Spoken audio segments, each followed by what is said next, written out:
ہوتا ہے یہاں پہ ذکر نبی اور ذکر خدا سبحان اللہ۔ میری ماں بہنوں غور سے سنیے، آپ لوگوں کو نصیحت ہے، عورتوں کا معاملہ بڑا عجیب و غریب ہے۔ ہاں، قرآن شریف پڑھیں گی، قرآن خانی میں ایسی چل جائے نا، الحمدللہ پڑھیں ہوں، انگلیاں چل رہی ہے۔ 10 بیویوں کی کہانی روزانہ سنیں گی، اور کوئی مولانا منع کرے تو کہ یہ مولانا جانے کون سا ہے، کون سا مولانا ہے، صحیح ہے۔ 10 بیویوں کی کہانی سننا ناجائز ہے، یاد رکھ لینا، مت سنا کرو۔ ہاں، 16 سیدوں کی کہانی سن رہی ہو، 16 پورے مہینے کی تاریخوں کا پتہ نہیں ہے، بس مولانا سے تاریخ پوچھ جائیں گی، مولانا 16 تاریخ کب کی ہے یہ بتا دو پہلے، 29ویں کے حساب سے یا 30ویں کے حساب سے صحیح بتائیو، ہمارا روزہ خراب نہ ہو جائے۔ لیکن 16 سیدوں کے روزے کی اتنی فکر، لیکن رمضان کے روزے کی کوئی فکر نہیں۔ میں آپ کو ایک مسئلہ بتا رہا ہوں، علماء اکرام موجود ہیں، میری ماں بہنوں، یہ 16 سیدوں کا روزہ رکھنا اتنا بڑا ثواب نہیں جتنا بڑا ثواب ان روزوں کا ہے جو رمضان کے روزے مہینے میں چھوٹ جاتے ہیں۔ آپ ان کو رکھ لو گی تو 16 سیدوں سے زیادہ ثواب ان روزوں میں رکھنے کو ملے گا، کیونکہ وہ روزے فرض ہیں۔ اور یہ 16 سیدوں، میں تو یہ تعجب کرتا ہوں، پتہ نہ عورتیں نے کہاں سے مسئلے لے کر آئی۔ ہاں، ایک مسئلہ لے کر آیا مولانا کہ ہاں کہ وہ بچہ پیدا ہوا ہے تو گھر سوبر کا ہو گیا، تو مطلب کہ اب اس میں جو ہے نماز نہیں ہو سکتی، فاتحہ جانا لگئی ہو، باہر لے آؤ، باہر، کیونکہ وہ کمرہ سوبر کا ہو گیا۔ ہم نے کہا اب سب سوبر کب ہوگی؟ بولے پتے گا، پتائی ہوگی تب سوبر دور ہوگی۔ مطلب یہ کہ وہ ناپاک ہو گیا۔ اب ایک بات بتلائیے، اگر کوئی ناپاک ہو جائے، سنیے ادھر سن لیجئے، اگر کوئی ناپاک ہو جائے کہ پتائی ہوگی؟ انسان ناپاک ہو جائے تو کلر کرا کے لے آؤ، دسمبر کا پاک ہو گیا۔ یاد رکھنا، جس کمرے میں بچہ پیدا ہو، سنو، جس کمرے میں بچہ پیدا ہو اس کمرے میں قرآن کی تلاوت بھی ہوگی، نماز بھی پڑھی جائے گی۔ 16 سیدوں کے روزے رکھتی ہیں آپ، رمضان کے روزے چھوڑ دیتی ہیں۔ رمضان کے روزے مت چھوڑا کرو، ابھی رمضان شریف آ رہے ہیں، اگلے مہینے میں پٹریاں آئیں گی، روزہ ہے، دوا چل رہی ہے، پہلے سے انتظام کر کے رکھ لیں گے، یہ بھر کے لائیں گے 5-5 کلو کی تھیلیاں، ڈاکٹر نے دوا بتلا دی ہے۔ یاد رکھنا، یہ دوا کوئی کام نہیں کرے گی، روزہ جسم اور روح دونوں کی غذا ہے، بنا دوا کے مرض صحیح ہوگا انشاءاللہ۔ کوئی روزہ تو رکھے۔ یہ 16 سیدوں کی کہانی سن رہی ہیں، اور کہانی سن کر عمل بھی تو نہیں کر رہی ہیں، عمل کہاں ہو رہا ہے؟ اچھا، اس میں ہے ہی کیا کہانی میں حضرت؟ ہر کہانی سننے آیا نا، صرف فاتحہ لگوائیے، آپ لڈو بنوائیے بہترین، لیکن کہانی نہیں، فاتحہ لگوائیے۔ حضرت فاطمہ نے کہا کیا سنا؟ تو سنیے بڑی پیاری بات۔ حضرت علی بولے فاطمہ تمہارے بابا سے ہم نے سنا حضرت سلیمان علیہ نبی علیہ السلام نے اپنی بیٹی کے نکاح میں اپنے داماد کو ہیرے جواہرات سے جڑی ہوئی جوتیاں دی تھی، یہ سنا ہم نے۔ تو حضرت فاطمہ نے خیال کیا شاید علی یہ سوچ رہے ہوں کہ حضرت سلیمان علیہ السلام نے اپنے داماد کو ہیرے جواہرات سے جڑی ہوئی جوتیاں دی تھی، اور میرے بابا تو تمام نبیوں کے سلطان ہیں. جب رات کو حضرت علی سوئے تو کیا دیکھتے ہیں کہ جنت میں ایک تخت پر حضرت فاطمہ بیٹھی ہوئی ہے. سبحان اللہ. زور سے بولیے گا سبحان اللہ. سبحان اللہ. جنت میں انٹری، فاطمہ بیٹھی ہوئی ہے، کنی سے پنکھا جھل رہی ہے. علی پہنچے اور علی فاطمہ کے پاس بیٹھ گئے اور علی نے کہا فاطمہ میں پیاسا ہوں، ذرا پانی منگایا جائے. حضرت فاطمہ نے کنیز کو حکم دیا جائیے علی کے لیے ایک کٹورا پانی لے کر آئیے. وہ کنیز پانی لے کر آئی. حضرت علی نے اس پانی کو پیا اور حضرت فاطمہ بولتی ہیں علی یہ کنیز جو پانی لینے کے لیے گئی ہے، پانی لے کر آئی ہے، جانتے ہو یہ کون کنیز ہے؟ زور سے بولو سبحان اللہ. جانتے ہو یہ کون ہے؟ حضرت علی بولے فاطمہ میں نہیں جانتا یہ کون ہے. حضرت فاطمہ بولی علی سنو یہ وہی سلیمان علیہ السلام کی شہزادی ہے جس کا تذکرہ میرے بابا نے تم سے کیا تھا کہ ان کے شوہر کو حضرت سلیمان علیہ السلام نے ہیرے جواہرات سے جوتیاں دی تھی. یاد رکھنا وہ شہزادی بھی جنت میں حضرت فاطمہ کی کنیز بن کر رہ رہے ہیں. ماں کی گود ہوا کرتی ہے. یہ گود کا اثر ایسا تھا، یہ وہ گود تھی کہ حسن و حسین اسی گود سے پرورش کر کر میدان کربلا میں جب پہنچے تھے باطلوں کے منہ کو کالا کر دیا تھا. حسین نے ایسا اسلام کا جھنڈا بلند کیا کہ قیامت تک کوئی اسلام کے جھنڈے کو گرا نہیں. بات یاد رکھیے، ماں نے کیا کہا تھا؟ بیٹا مجھے یاد نہیں، شاید میں نے کوئی غلط کام کیا ہو جس کی بنا پر تیرا دل نماز میں نہیں لگ رہا ہے. اللہ. اچانک ماں بولتی ہے بیٹا یاد آ گیا، ایک وقت تو بھوک سے تڑپ رہا تھا، تیرا باپ کا سایہ تجھ سے اٹھ چکا تھا، گھر میں اناج نہیں تھا. بیٹا میں تو برداشت اپنی بھوک کر لیتی، لیکن بیٹا تیری بھوک مجھے دیکھی نہیں گئی.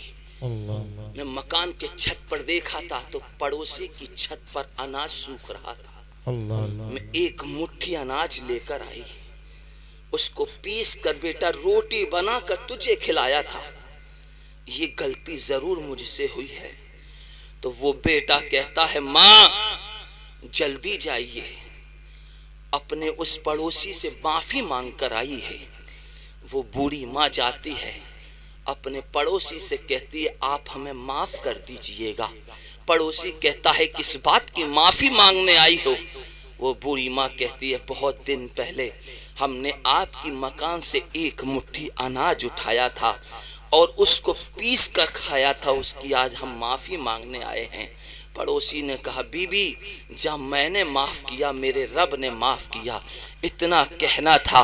وہی بیٹا کہ جب وہ نماز پڑھ رہا ہے تو اب اپنی ماں سے کہہ رہا ہے امی جان جب سے آپ نے اس سے معافی مانگی ہے پہلے میرا دل نماز میں نہیں لگ رہا تھا، لیکن اب میرا دل خوب نماز میں لگ رہا ہے.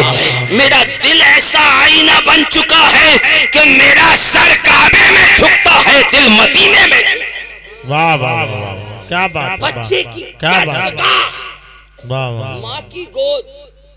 بابا فرید الدین گنج شکر رحمت اللہ علیہ سنا ہے آپ نے؟ زور سے بولیے ذرا سبحان اللہ. بچپن کا زمانہ تھا، آپ کی ماں کہتی تھی بیٹا نماز پڑھ لو، اور آج کے دور کی ماں خود ہی پڑھ لے پہلے نماز. بچہ پیشاب کر لے تو کہتی ہے ناپاک ہے. ارے اگر غسل کیا ہوا ہے آپ کا مکمل طریقے سے اور اگر بچہ پیشاب کر لے تو جہاں پیشاب ہے اسی کو دھو لیجئے گا. کیوں علامہ صاحب؟ اسی کو دھو لیجئے 3 مرتبہ. جہاں پیشاب لگا ہے 3 مرتبہ دھو کے اچھی طریقے سے 3 مرتبہ نچوڑ لیجئے گا، پاک ہو گئی.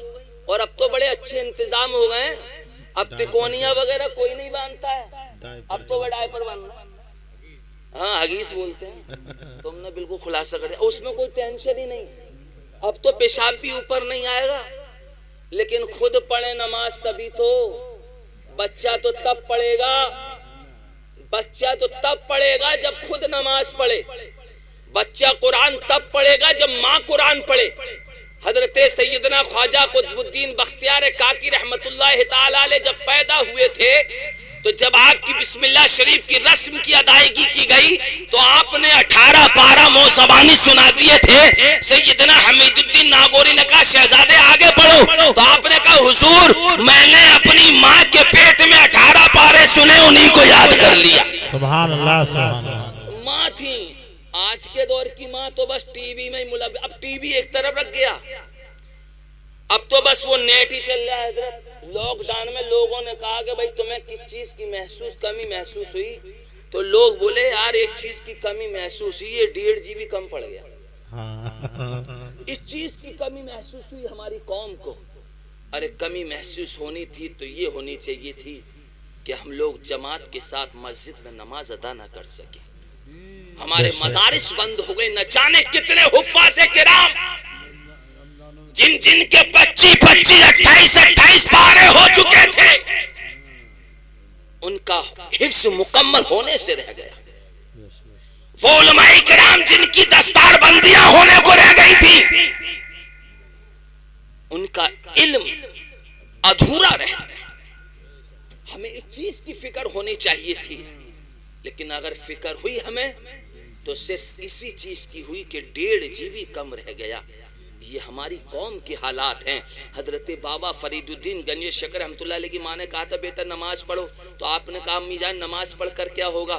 کہا بیٹا شکر ملے گا. تو آپ شکر کی پوڑیاں جا نماز کے نیچے رکھ دیتی تھیں, نماز پڑھ کر آپ دے دیتی تھیں, آپ کھا لیا کرتے تھے. ایک دن جب دوستوں کے ساتھ جنگل گئے تو کہا, آپ نے کہا چلو بھائی میرے دوستوں نماز پڑھیں گے. تو آپ کے دوستوں نے کہا نماز سے کیا ہوگا؟ تو کہا اللہ شکر دے گا. بولے ٹھیک ہے چلو نماز پڑھیں گے آپ کے ساتھ. بولے کیا کرنا؟ بولے پہلے وضو بناؤ. لیکن آج ہماری ماں بہنوں کا عالم یہ ہے کہ وضو نہیں بنا پاتی ہیں, بس آستین یہاں تک چڑھا رہی ہے, بس یہی میں پل پل کر رہی ہیں, آستین یہاں تک ہی نہیں چڑھا پا رہی ہیں, یہاں تک پانی یوں کر کے بس ختم کہانی.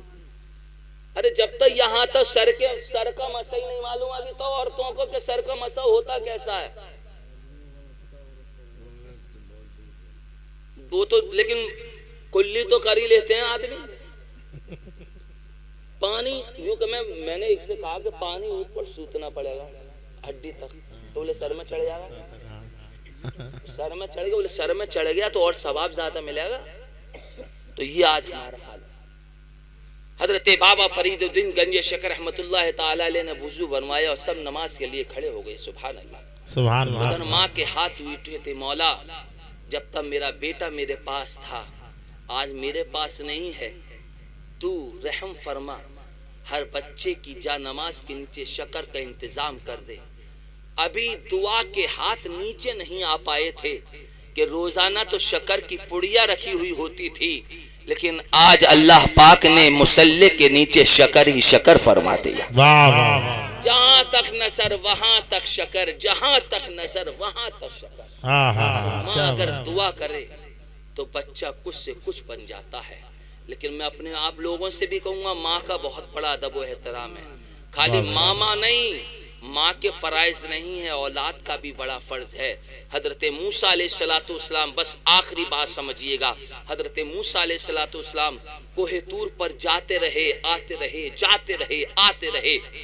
ایک مرتبہ جب حضرت موسیٰ علیہ السلام کوہ طور پر تشریف لے جا رہے تھے, اللہ پاک نے فرمایا اے موسیٰ سنبھل کے آنا. سنیے کیا کہا, اللہ تعالیٰ نے فرمایا موسیٰ سنبھل کے آنا. حضرت موسیٰ علیہ السلام بولے مولا آج تک تو نے نہیں فرمایا کہ سنبھل کے آنا, آج تو کیوں فرما رہا ہے؟ تو اللہ نے فرمایا اے موسیٰ اب تیری ماں نہیں ہے, اب تیری ماں نہیں ہے. جب تو کوہ طور پر آتا تھا تیری ماں سجدے میں دعا کرتی تھی, اے اللہ میرے موسیٰ کو اور بلندی عطا فرما. تو ماں کی دعائیں وہ ہوتی ہیں, وہ دعائیں ہوتی ہیں. ایک بزرگ تھے کہ جو پڑھ نہیں پا رہے تھے, تو ایک بزرگ نے کہا کہ تم اپنی ماں سے دعا لو. تو انہوں نے اپنی ماں کے لیے دعا کی کہ ماں تم میرے لیے دعا کر دے کہ میں علم کا پیکر بن جاؤں، قرآن پاک پڑھ جاؤں۔ ماں نے جب ہاتھوں کو اٹھایا تو قرآن پاک تو پڑھے لیکن اپنے وقت کے ایسے سپر عالم بن گئے کہ اس زمانے میں ان سے بڑا کوئی علم والا نہیں۔ واہ واہ ماں کی دعائیں بھی لیا کرو میرے بھائیوں، اور نماز کی پابندی کیا کرو۔ یہ معراج شریف کا مہینہ ہے، یہ وہ معراج شریف کا مہینہ ہے کہ اللہ پاک نے اسی مہینے میں امت مصطفیٰ پر نماز فرض فرمائی۔ بے شک معراج کی رات میرے آقا صلی اللہ تعالیٰ علیہ وسلم اللہ کی بارگاہ میں تشریف لے گئے۔ میرے رسول فرماتے ہیں رأیت ربی فی احسن صورہ، میں نے اپنے رب کو حسین صورت میں ملاحظہ فرمایا۔ حضرت آدم سے لے کر حضرت عیسیٰ علیہ السلام تک کسی نبی نے اللہ کو نہیں دیکھا، لیکن یہ میرے مصطفیٰ کا مقام ہے، میرے آقا کا مقام ہے، یہ میرے آقا کی شان ہے کہ میرے آقا خود فرماتے ہیں میں نے اپنے رب کو حسین صورت میں ملاحظہ فرمایا۔ واہ واہ واہ واہ اور امت کے لیے تحفہ، واہ معراج کی رات کنڈی بھی ہلتی رہی، بستر بھی گرم رہا، وضو کا پانی جو گر رہا تھا چل رہا تھا وہ ویسے ہلتا رہا گرتا رہا، اور میرے آقا نے ساتوں آسمان کی سیر کی، سدرۃ المنتہا، عرش اعظم، رب کی بارگاہ میں پہنچے، جنت کی سیر کی، دوزخ کی سیر کی، اور پھر واپس تشریف لائے۔ اور صبح کو میرے آقا نے اعلان فرمایا، میرے صحابہ اللہ نے مجھے معراج عطا فرمائی ہے۔ سب سے پہلے حضرت ابو بکر صدیق کھڑے ہو گئے، کہا آقا میں تصدیق کرتا ہوں بے شک آپ کو اللہ نے معراج عطا فرمائی ہے۔ ابو جہل ابو بکر کے پاس آیا اور کہا ابو بکر کوئی اگر یہ کہے کہ میں رات کے تھوڑے سے حصے میں ساتوں آسمان گیا، بیت المقدس گیا، پھر وہاں سے ساتوں آسمان، پھر عرش اعظم رب کی بارگاہ میں، اور اتنی جلدی آیا کہ دروازے کی کنڈی بھی ہلتی رہی، بستر بھی گرم رہا اور پانی بھی بہ رہا تھا، کیا تم تسلیم کرو گے؟ تو حضرت ابو بکر نے کہا کون ہے جو اس طریقے کا اعلان کر رہا ہے؟ تو ابو جہل نے کہا محمد اعلان کر رہے ہیں۔ ابو بکر کھڑے ہو گئے، کہا بے شک میں تصدیق کرتا ہوں کہ میرے آقا کو معراج ہوئی ہے، رات کے تھوڑے حصے میں مصطفیٰ بیت المقدس پہنچے ہیں، پہلا آسمان، دوسرا، تیسرا، چوتھا، پانچواں، چھٹا، ساتواں آسمان کی سیر کی، اور عرش اعظم پر میرے مصطفیٰ کا مقام دیکھیے۔ جب اللہ تعالیٰ نے موسیٰ علیہ السلام کو کوہ طور پر بلایا تو حکم تھا نالین اتار کرا، لیکن جب اللہ نے اپنے محبوب کو اپنے پاس بلایا تو کہا میرے محبوب وہ موسیٰ تھے جنہیں نالین اتارنے کا حکم تھا، تو میرا محبوب ہے، نالین اتار کر نہیں نالین پہن کر آ، تاکہ عرش کو عزت مل جائے، عرش اعظم کو موقع مل جائے، تیری نالین چومنے کا موقع مل جائے۔ واہ واہ یہ میرے آقا کی شان ہے۔ میرے بھائیوں نماز کی پابندی یا کرے آپ واہ سمجھ رہے واہ ہیں؟ میں اپنی ماں بہنوں سے بحکم نماز پڑھا کریں، اپنے گھروں میں اسلامی ماحول پیدا کیا کریں، اپنے گھروں میں قرآن کا ماحول پیدا کریں، پردے کا اہتمام کریں۔ دیکھا ابھی کرناٹک میں ایک لڑکی نے حجاب کے معاملے پر پردہ پہن کر، برقع پہن کر کتنی وہ پاپولر ہو گئی۔ یہ مت سمجھنا کہ وہ اسٹوڈنٹ تھی، بلکہ یہ سمجھنا کہ وہ پاپولر جو ہوئی ہے وہ پردے کی بنا پر ہوئی ہے۔ واہ واہ تو آپ بھی اگر پاپولر ہونا چاہتی ہو تو پردے پہنا کرو۔ میری ماں بہنوں، میری جوان بہنیں، کہیں جائیں، شادی میں جائیں، بازار میں جائیں، سفر کرنے جائیں، یہاں سے جائیں تو ایک نصیحت پر عمل کر کے جائیں، چاہے چھوٹی بچی ہو چاہے بڑی بچی ہو، پردہ پہن کر جائیں، برقع پہن کر جائیں۔ یہ نہیں کہ پردہ بھی پہن رہی ہیں حضرت اور ایسا تھوتڑا دکھاتے پھر رہی ہیں، بال بھارے دکھاتی پھر رہی ہیں اور برقع پہنے ہوئی ہیں، اور اتنی ڈیزائنیں کسی پر نہیں نکلی جتنی برقعے پہ نکلی ہیں۔ صحیح بات۔ ہمارے تو کرتے ہی بیکار ہو گئے، کوئی ڈیزائن ہی نہیں آئی ابھی تک کرتوں پر، ساری برقعوں پہ ڈیزائن ہے۔ پہلے کے برقعے ایسے ہوتے تھے تو جس میں پہل لیا کرتی تھی، جالیاں تھیں، بس اسی میں چلتے تھے۔ اگر وہ پردہ کسی عورت کو پہنا دیا جائے تو گھر نہیں پہنچے گی، ڈائریکٹ پہلے ہاسپٹل پہنچے گی۔ بی پی ہو گیا لو, گھبراہٹ بے چینی ہو گئی. یہ آج ایسا ماحول ہے, کہیں پر بھی جائیں برقع پہن کر جائیں, اگرچہ گاؤں میں ہی ایک جگہ سے دوسری جگہ جائیں تب بھی برقع پہن کر جائیں. میری بہنوں اس چیز پر عمل کیجئے گا, نماز کی پابندی کیجئے گا.